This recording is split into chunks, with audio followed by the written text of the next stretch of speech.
పితా పుత్ర పవిత్రాత్మ నామమున ఆమెన్.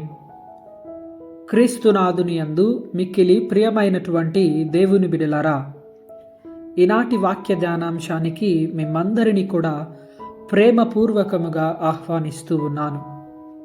ప్రియ దేవుని బిడ్డలారా, ఈనాటి సువిశేషము యోహాను సువార్త 5వ అధ్యాయము 1వ వచనము నుండి 16వ వచనం వరకు తీసుకొనబడింది.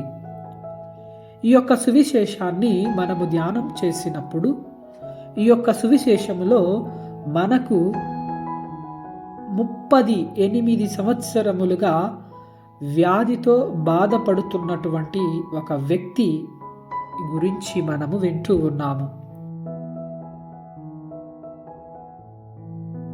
ప్రభువు ఆయనను సమీపించి ఆ యొక్క వ్యక్తి యొక్క ఓపికను మెచ్చుకొని, నీవు స్వస్థత పొందగోరుచున్నావా అని అడిగి స్వస్థతను దయచేయడము మనము చూస్తూ ఉన్నాము. ప్రియమైనటువంటి దేవుని బిడలారా, అక్కడ ఒక కొలను ఉంటూ ఉంది. ఆ కొలనులో ఎవరైతే మొదట మరి అది కదిలినప్పుడు అందులోకి దిగుతారో వారు స్వస్థత పొందుతారు అని అక్కడ ఒక నానుడి ఉంటూ ఉంది.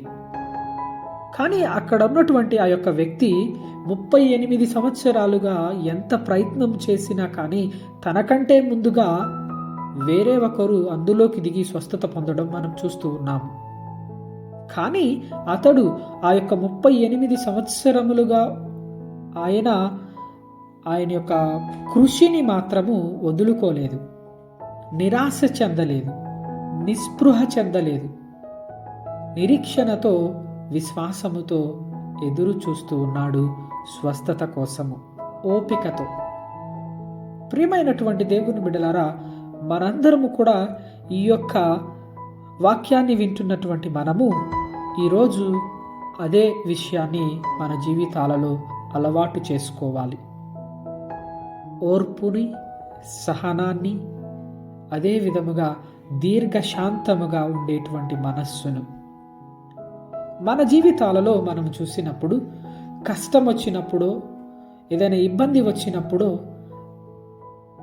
అస్వస్థత వచ్చినప్పుడు అది మనకు త్వరగా నయము అవ్వకపోతే ఎంతగానో మనము నిరాశ చెందుతూ ఉంటాం, వేసారిపోతూ ఉంటాము. ప్రియమైనటువంటి దేవుని బిడ్డలారా, కానీ ఈరోజు ఆ వ్యక్తిని ఒక ఉదాహరణగా మనం తీసుకొని, ఓర్పు అనేటువంటిది ఆ యొక్క గుణాన్ని మనము గనక అలవాటు చేసుకున్నట్లయితే జీవితంలో ఎన్ని పరీక్షలు వచ్చినా కానీ, ఎంత కష్టం వచ్చినా కానీ, ఎన్ని ఇబ్బందులు వచ్చినా కానీ, ఎన్ని అస్వస్థతలు వచ్చినా కానీ ఆ యొక్క ఓర్పు మనకు సహనాన్ని దయచేసి ఆశతో, ఆనందముతో ఇదిగో మనందరినీ కూడా ఆ స్వస్థత కోసము, ఆ యొక్క మంచి బాగు కోసము ఎదురు చూసే వారిలాగా మనను చేస్తూ ఉంటుంది. ప్రియమైనటువంటి దేవుని బిడ్డలారా, కాబట్టి ఈ వాక్యం వింటున్నటువంటి మనందరం కూడా ప్రార్థన చేసుకుందాం. ఓ దేవా, ఈ తపస్కాలంలో ఉన్నటువంటి నాకు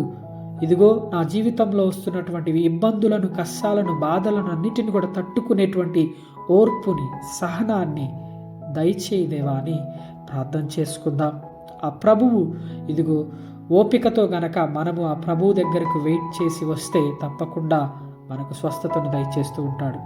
కాబట్టి ఈ వాక్యాన్ని వింటున్నటువంటి మనము ఓపికతో ఉండి ఆ ప్రభు యొక్క స్వస్థతలను, వరాలను మన జీవితాల్లో కూడా పొందుకొని జీవించడానికి ప్రయత్నం చేద్దాం ఈ తపస్సు కాలంలో.